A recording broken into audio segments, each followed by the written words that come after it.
നിങ്ങളെ ഇപ്പോൾ ഒരു സർപ്രൈസ് കാണിക്കാൻ പോവുകയാണേ. എൻ്റെ കൂടെ വാ. വളരെ ഭയങ്കരമായ ഒരു സർപ്രൈസാണ്, വളരെ എല്ലാവരെയും അത്ഭുതപ്പെടുത്തുന്ന ഒരു സർപ്രൈസാണ്. ഇത് കണ്ടോ, ഈ കുഴിയിലൊരു അമ്പലം, ഒരു കല്ല് കുറേ കുത്തുപണികളൊക്കെ ചെയ്ത് വളരെ മനോഹരമായ ഒരു അമ്പലം. ഇതിലെ താഴോട്ട് പോകാൻ വേണ്ടി പണ്ട് കാലത്ത് രാജാക്കന്മാർ നിർമ്മിച്ചിരിക്കുന്ന കല്ല് തന്നെയുള്ള ഒരു കേട്ടോ പടം. പക്ഷേ നമുക്ക് ഇപ്പോൾ പോകാനൊന്നും പറ്റത്തില്ല, പോകാൻ പറ്റത്തില്ല. അതിന് പകരം അപ്പുറത്ത് വേറെ സ്റ്റെപ്പ് വെച്ചിട്ടുണ്ട്. അപ്പോൾ നമ്മൾ ആ സ്റ്റെപ്പിൽ കൂടെ പോയിട്ട് താഴത്തെ ഈ അമ്പലം എന്നാന്ന് നമുക്ക് വിശദമായിട്ട് കാണാം. ഈ അമ്പലത്തിൻ്റെ പേരോ അതൊന്നും എനിക്കറിയത്തില്ല. ആരെങ്കിലും ഉണ്ടെങ്കിൽ അവരോടൊക്കെ ചോദിച്ച് നിങ്ങൾക്ക് മനസ്സിലാക്കി തരാം.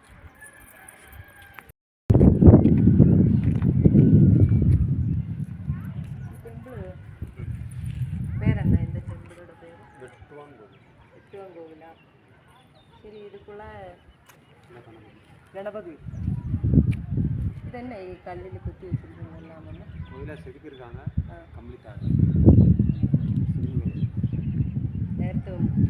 നേരത്തെ അതൊരു ശിവന്റെ കോവിലായിരുന്നു.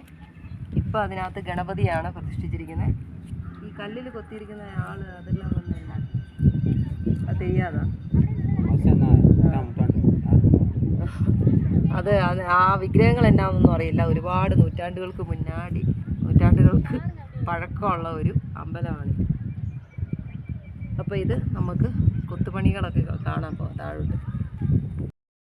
അപ്പം ഞങ്ങൾ താഴെ വന്നു കേട്ടോ. ഈ അമ്പലത്തിൻ്റെ മേളിൽ നിന്നല്ലേ കാണിച്ചു. താഴെ വന്ന് കേട്ടോ, കല്ലേ കൊത്തിവെച്ച തീർത്ഥങ്കരന്മാരാണ് കേട്ടോ. ഇത് തീർത്ഥങ്കരന്മാർ, വർത്തമാന മഹാവീരനും ജൈന തീർത്ഥങ്കരന്മാരുടെ പ്രതിമകളാണ് ഈ കല്ലിൽ കൊത്തിവെച്ചേക്കുന്നത്. മൊത്തം കല്ലിൽ ഇങ്ങനെ കൊത്തിവെച്ച് കുറച്ച് അടന്നൊക്കെ പോയിട്ടുണ്ട്. ഇതിൻ്റെ ചുറ്റും തീർത്ഥങ്കരന്മാരുടെ വിഗ്രഹങ്ങളാണ്.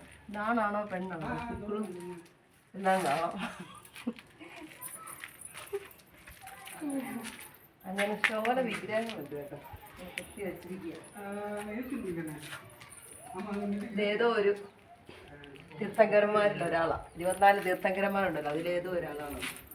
അങ്ങനെയുള്ള കണ്ട ഒരു ബുദ്ധൻ്റെയൊക്കെ ഇതുപോലെ ഇരിക്കും, ബുദ്ധനെ പോലെ ഇരിക്കും. പക്ഷേ കൂടും ഇതൊക്കെ ഇട്ടിട്ടുണ്ട്.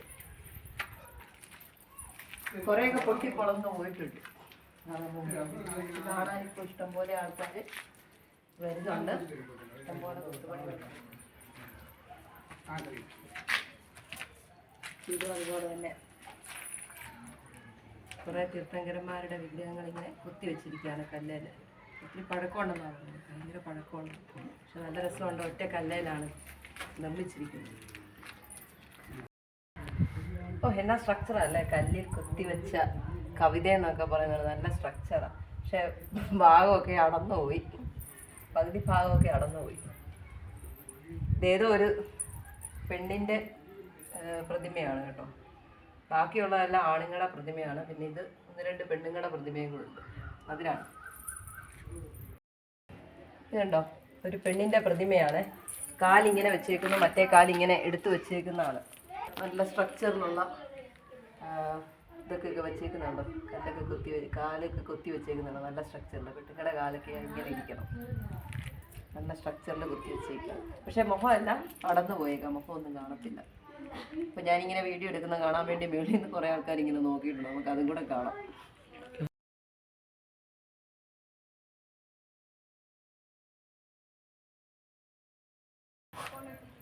അപ്പോൾ കണ്ടില്ലേ, ഇഷ്ടംപോലെ വിഗ്രഹങ്ങൾ, ആണുങ്ങളുടെയും പെണ്ണുങ്ങളുടെയും എല്ലാം നല്ല സ്ട്രക്ചറുള്ള. പഴയ കാലത്തെ ആൾക്കാരൊക്കെ ഇതുപോലെ ഇരുന്നെന്നാണ് പറയുന്നത്. അതാണ് കലാകാരന്മാരുടെ സങ്കല്പത്തിലുള്ള സ്ത്രീകളും പുരുഷന്മാരും ഒക്കെ ഇങ്ങനെ ഇരുന്നെന്നാണ് നമുക്ക് മനസ്സിലാക്കാൻ കഴിയുന്നത്. കേട്ടോ, നല്ല സ്ട്രക്ചറിൽ കൊത്തി വെച്ചിരിക്കുകയാണ് കല്ല്.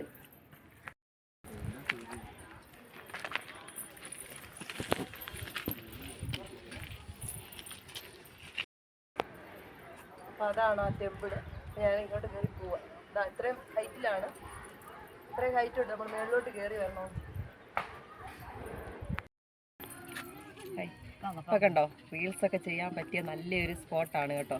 ഇപ്പം കാണുന്നില്ലേ എൻ്റെ പുറകിലായിട്ട്, കണ്ടോ പെൺപിള്ളേരൊക്കെ പാറപ്പുറത്തിരുന്ന് റീൽസ് ചെയ്യുന്നത്. അപ്പം അതിനെ പറ്റിയ നല്ലൊരു സ്പോട്ടാണ്.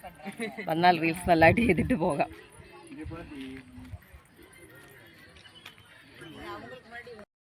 അപ്പം ഹായ്, അപ്പോൾ ഇവിടെ റീൽസൊക്കെ ചെയ്യാൻ പറ്റിയ നല്ലൊരു സ്പോട്ടാണ് കേട്ടോ. ഇപ്പോൾ കണ്ടോ കുട്ടികളൊക്കെ റീൽസ് ചെയ്യുന്നുണ്ടോ?